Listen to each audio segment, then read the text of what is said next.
अगर आपने नई ब्रिगेड को एक्सपोज ही करना है तो सवाल ये सबसे पहले है कि क्या उसको ऑस्ट्रेलिया में एक्सपोज करना चाहिए था या नहीं करना चाहिए था। और अगर आप एक पूल ऑफ प्लेयर्स बढ़ाना चाह रहे हैं, सो क्या पाकिस्तान ने इस सीरीज के बाद T20 की क्या उनको कॉन्फिडेंस मिला है कि जो पूल ऑफ प्लेयर्स इन्होंने बढ़ाने की कोशिश किया, क्या वो इस पाए के हैं कि टॉप क्वालिटी टीम, चले ऑस्ट्रेलिया की टॉप क्वालिटी की टीम तो नहीं थी, उनकी ऑलमोस्ट ये सेकंड 11 थी, मगर फिर भी क्योंकि इतनी ये लीग क्रिकेट खेलते हैं इनके प्लेयर्स के खासे एक्सपीरियंस थे और घर में खेल रहे थे, तो क्या हमारे जो पूल है प्लेयर्स का, खासतौर पे नए प्लेयर्स का, वो इम्प्रेस कर सका है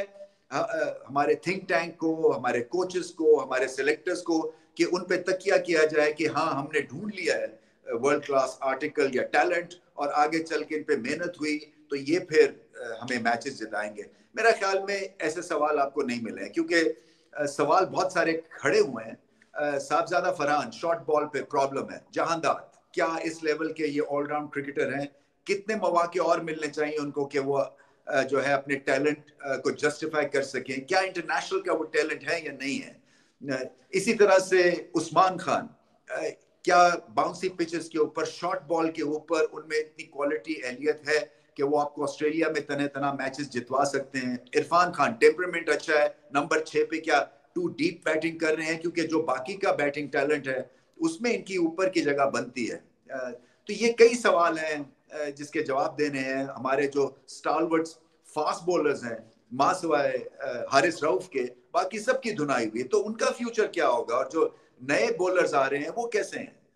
तो ये जो सुफियान है फॉर एग्जांपल, आपके रिस्ट स्पिनर हैं, उनमें कितना पोटेंशियल है, एक मैच में अच्छा, 2 मैच अगर ठीक नहीं होते हैं तो क्या उनको चीजें ठीक करनी है कि वो एक मैच विनर साबित हों। तो बहुत सारे नए प्लेयर्स को खिला दिया।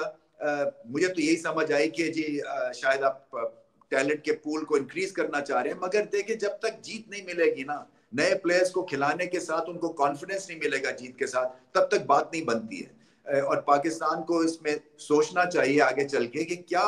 इस तरह से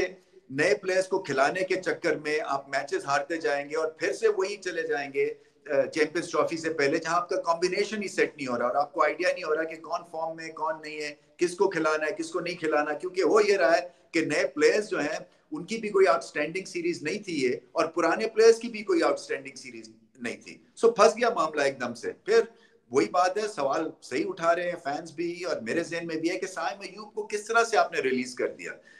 बड़ी मुश्किल से टॉप ऑर्डर जो था वो आपका फंक्शन किया ऑस्ट्रेलिया में, और जबरदस्त दोनों ओपनर्स ने परफॉर्मेंस दी, अब्दुल्ला शफीक और साइम अयूब ने। सो अच्छी सिलेक्शन और अच्छी थिंक टैंक और अच्छी क्रिटिकल थिंकिंग आप कह लें क्रिकेट में, वो यही होती है कि जो फॉर्म में है ऑस्ट्रेलियन पिचेस पे उसको आप रिटेन करें, उसकी फॉर्म का इस्तेमाल करें। और उस वक्त जो है, चाहे ये 7 डे की मरम पट्टी है या 3 मैचेस की सीरीज के लिए ये मरम पट्टी हो रही है, वो फिर भी फायदेमंद थी आपकी। क्योंकि ऑस्ट्रेलिया में जब हमने 92 का वर्ल्ड कप जीता था, सबसे पहले हम टीम थी जहां लैंड किया था, और उसकी बड़ा मकसद यही था कि हम कंडीशन से यूज्ड हो जाएंगे, एक्लिमेटाइज हो जाएंगे, 7-8 प्रैक्टिस मैच खेले थे। तो जो प्रैक्टिस में थे, जो फॉर्म में थे दोनों ओपनर्स, उनको रिलीज कर दिया। आई थिंक वो क्रिटिकल मिस्टेक हुई है।